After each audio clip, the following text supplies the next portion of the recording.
Assalamu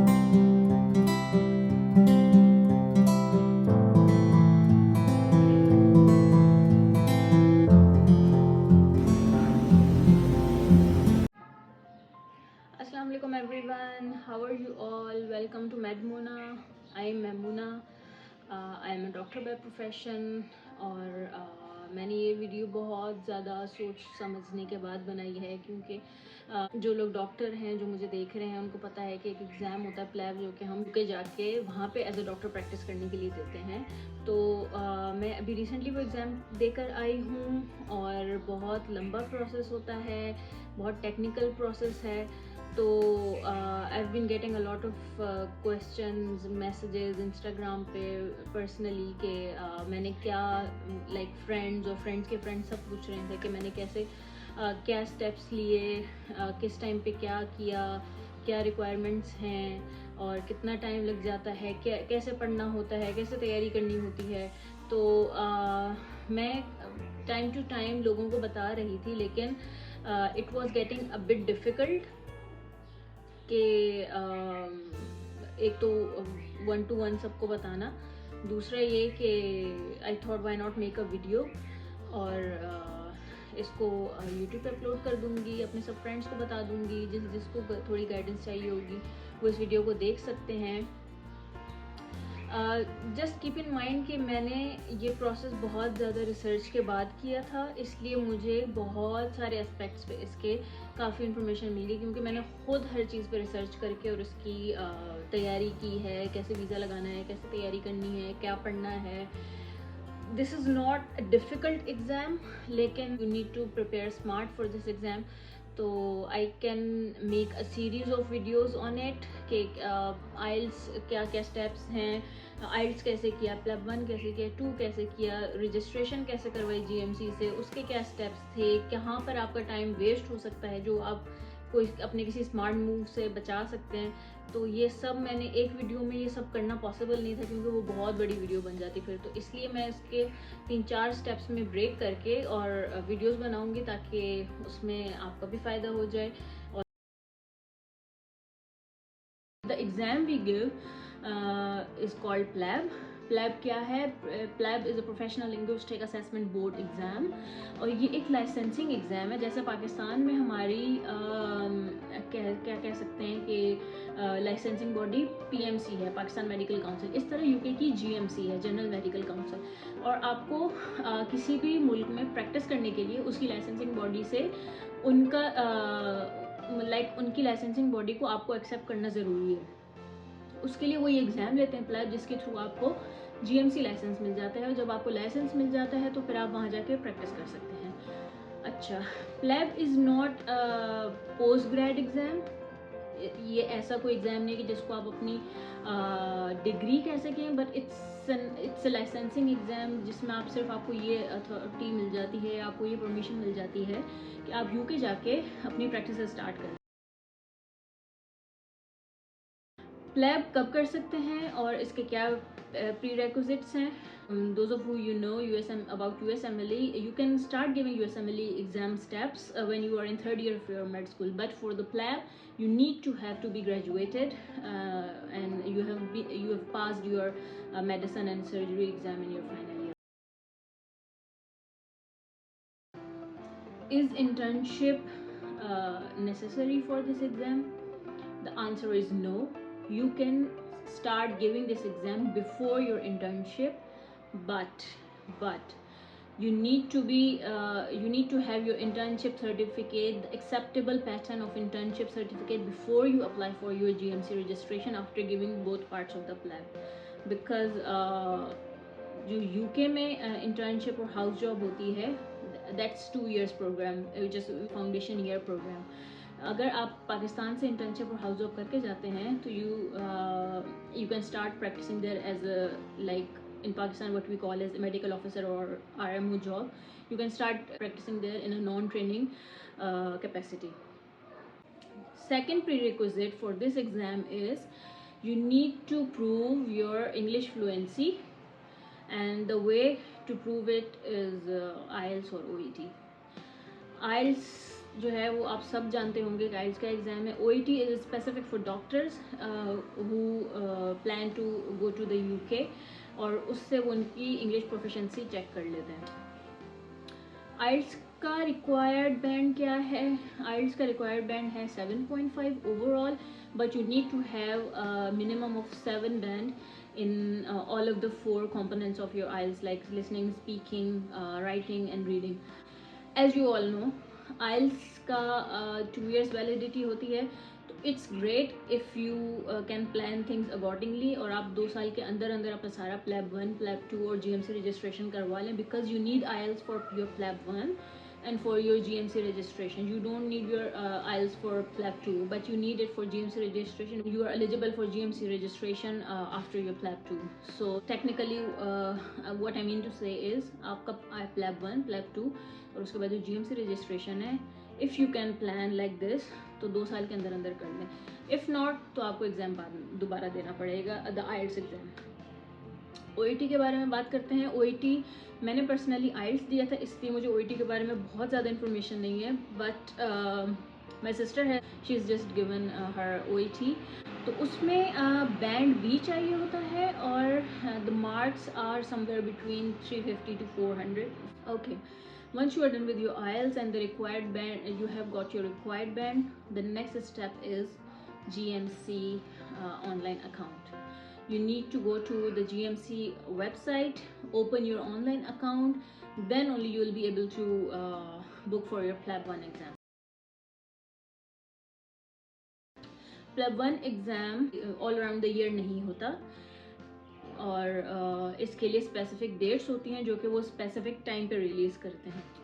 PLAB 1 all over the world होता है, including Pakistan. Pakistan में उसके 2 सेंटर हैं, कराची एंड इस्लामाबाद, और UK में भी होता है.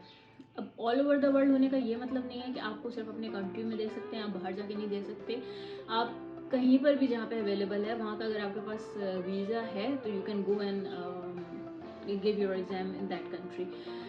UK में ये एग्ज़ाम 4 दफ़ा होता है 1 साल में, और पाकिस्तान में ये एग्ज़ाम या और बाकी कंट्रीज़ में UK के अलावा 2 दफ़ा होता है. The next question is PLAB 1 क्या है, कैसा एग्ज़ाम होता है? PLAB 1 is a multiple choice question based exam, और उसमें आपको 180 क्वेश्चंस होते हैं जिनको आपने 180 मिनट्स में कंप्लीट करना होता है, और उसमें आपको कोई सेट स्कोर नहीं है कि आप इतने स्कोर ले लिया या इतना परसेंटेज ले लिया तो आप पास हो गए हैं. No, it's not like this. जो जिस दिन एग्ज़ाम होता है उस दिन का एक एवरेज स्कोर निकलता है जो बाकी सब स्टूडेंट्स ने मिलके कैसा परफॉर्म किया है. तो उस लिहाज से the passing score can be different on different days. On my day it was 117 out of 180 and I scored 137. तो इस वजह से पासिंग स्कोर डिफर होता है, and you need to get that average score जो उस दिन का एवरेज स्कोर होता है to pass this exam. Okay, PLAB 1 के लिए क्या स्टडी मटेरियल चाहिए है? दैट्स मोस्ट आस्क्ड क्वेश्चन कि मैंने क्या यूज़ किया था, मैंने कैसे प्रिपेयर किया था, कितने टाइम में प्रिपेयर किया था. टाइम का मैं नहीं कह सकती कि आपको कितना टाइम चाहिए, क्योंकि हर किसी की अपनी कैपेसिटी होती है लर्न करने की.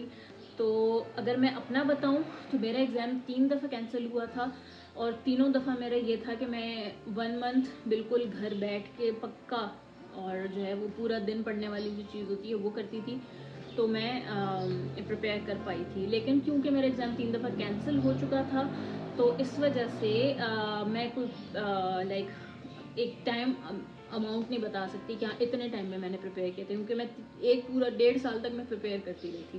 क्योंकि एग्ज़ाम से 1 महीना पहले मैं जॉब से ऑफ लेती थी, मैं घर बैठती थी, मैं पूरा पढ़ती थी, और फिर एग्ज़ाम से 4-5 दिन पहले 1 वीक पहले GMC की ईमेल आ जाती थी कि कोविड रिस्ट्रिक्शंस की वजह से हम आपका एग्ज़ाम कंडक्ट नहीं कर सकते. तो फाइनली आफ्टर वेस्टिंग 1.5 ईयर जो है फाइनली मैंने कराची में अगस्त 2021 में एग्ज़ाम दिया था, और उस टाइम भी मैंने 1 मंथ ही प्रिपेयर किया था. तो मैं आपको कोई स्पेसिफिक टाइम नहीं बता सकती. क्या मटेरियल मैंने यूज़ किया,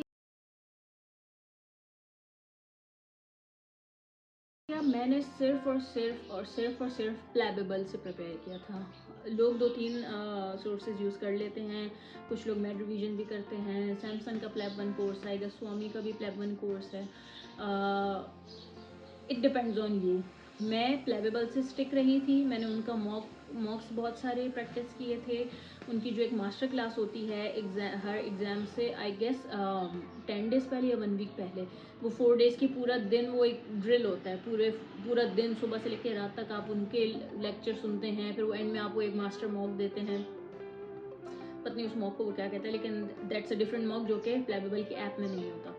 तो मैंने उसको प्रैक्टिस किया, उनके एक्सप्लेनेशन से सारा लर्न किया। मैंने सिर्फ और सिर्फ प्लेबेबल को फोकस किया था और उसी से प्रिपेयर किया था, और उससे भी मेरे बहुत अच्छे मार्क्स आ गए थे। तो बजाय इसके कि मैं 2 रिसोर्सेज यूज़ करती और दोनों को सही से प्रिपेयर ना कर पाती, तो मैंने सिर्फ एक ही यूज़ किया और उसी को सही से कहते हैं ना घोल के पी जाना, मैंने वो किया था उसके साथ। प्लेब 1 की आपने तैयारी कर ली। The main key to pass PLAB 1 exam is time management. लोग क्या करते हैं, पढ़ने में लगे रहते हैं, रट्टे लगाते रहते हैं, सारे कॉन्सेप्ट्स आपके क्लियर हो गए, आपको सब याद हो गए, लेकिन जब आप वहाँ जाते हैं तो इतने बड़े बड़े स्टेम होते हैं क्वेश्चन के, और उसके बाद इतने 3-3 लाइनों का एक ऑप्शन है मल्टीपल चॉइस क्वेश्चन में। अगर आपने सही से प्रैक्टिस नहीं की हुई है, आपने टाइम मैनेजमेंट नहीं सीखी हुई है, आपने टाइमर लगा के प्रैक्टिस नहीं की हुई है, तो आई एम सॉरी टू से ये आपके लिए डिफ़िकल्ट हो जाएगा। तो मैंने प्लेबेबल की ऐप में ही जो बहुत सारे मॉक्स होते हैं, मैंने हर मॉक बहुत दफ़ा किया हुआ था। मैंने बहुत प्रैक्टिस की हुई थी, बहुत ज़्यादा प्रैक्टिस की हुई थी, और लास्ट के आई गेस 2 वीक्स में मैं आई गेस डेली एक मॉक कर रही होती थी, क्योंकि मुझे पता था कि अगर मैंने ये स्पीड अप ना किया अपना रीडिंग प्रोसेस, और मैंने फ़ौरन चीज़ें पिक ना की, तो मैं ये एग्ज़ाम कंप्लीट नहीं कर पाऊँगी। तो टाइम मैनेजमेंट मेरा ख्याल है कि पढ़ने से भी ज़्यादा, ऑब्वियसली आपने पढ़ना है, लेकिन टाइम मैनेजमेंट अगर आपको नहीं आएगी तो ये एग्ज़ाम आप कंप्लीट नहीं कर पाएंगे। ओके, तो अगर मैं ब्रीफली आपको बताऊं तो इस पूरे पाथवे के वी कैन टॉक, क्योंकि ये एक बहुत लंबा टॉपिक है और इसके बारे में एक वीडियो में मैं बहुत सारा मतलब डिटेल में नहीं बता सकूँगी। जनरल एक आइडिया तो दे सकती हूँ, लेकिन डिटेल में नहीं बता सकूँगी। तो I make another video on PLAB 2, और फिर जीएमसी रजिस्ट्रेशन क्या होती है, आपने कैसे करनी होती है, और उससे पहले आपको epic ECFMG if you all know, उसकी भी वहाँ से अपनी डिग्री अप्रूव करवानी होती है, जो कि आपके कॉलेज के थ्रू होती है, और बहुत सारे स्टेप्स हैं जो कि मैं डिटेल में बताना चाहूँगी। I be talking about it in my next video. I'll also talk about the clinical attachment. I'll also talk about how to find a job after you are done with your PLAB 2 and GMC registration. Okay, अगर मैं एक general idea दूँ कि ये इस पूरे process में क्या होता है, तो there are 7 to 8 steps. I can make a slide on it, ताकि वो आप उसका स्क्रीनशॉट ले लें और वहाँ से आप देखते रहें कि हाँ ये कर लिया मैंने, टिक कर लिया आपने, फिर नेक्स्ट पे आ गए, नेक्स्ट पे आ गए, नेक्स्ट पे आ गए। Okay, I will B talking about PLAB 2 in detail after this video in the next video inshallah. Once you, तो ये एक जनरल आइडिया था, एंड आई होप आपका कोई फ़ायदा हुआ हो इस वीडियो से। अगर फिर भी मैंने कोशिश की है कि मैं एटलीस्ट IELTS और प्लेब 1 के बारे में हर चीज़ बताऊं, डिटेल में बताऊं। स्टिल अगर कोई चीज़ मैंने मिस कर दी हो तो please comment down below. I will be really very happy to help you all, because मुझे पता है कि मैंने किस मुश्किल से मैं गुजरी थी जब मुझे ये स्टेप लेना था, क्योंकि मुझे हर स्टेप से पहले बहुत सारी रिसर्च करनी पड़ती थी कि क्या है। And by the way I forgot to tell you the fees for the exam. IELTS exam जब मैंने दिया था back in 2019, it was 32,000, around 32,000 के कुछ अराउंड था। Now it's 40 to 42,000। The fees for PLAB 1 1 April 2022 से इंक्रीज हुई, उससे पहले 240 पाउंड्स था, 7 पाउंड्स का डिफरेंस आया है। It's 247 pounds at the moment, and PLAB 2 is more expensive, like double से भी ज़्यादा है, हाँ, because it's 906 pounds at the moment. तो 900 pound is a lot of money I guess, yeah.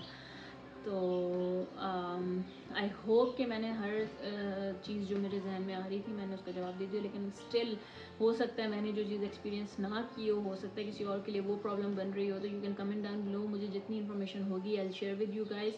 And thank you so much for watching my video. I think लोग थोड़ा under estimate करते हैं प्लेब को, कि इट्स एन ईजी एग्ज़ाम और वो, लेकिन I personally think it's an easy exam, but you need to prepare smart for this exam and you need to have some idea of all the process कि आपने क्या करना है, कैसे करना है, कब करना है. तो I think it gets easier for you अगर आपको सब पता हो पहले से, and you can plan things accordingly. Thanks again for watching my video. Take care and I'll see you in the next video. Okay, Allah Hafiz.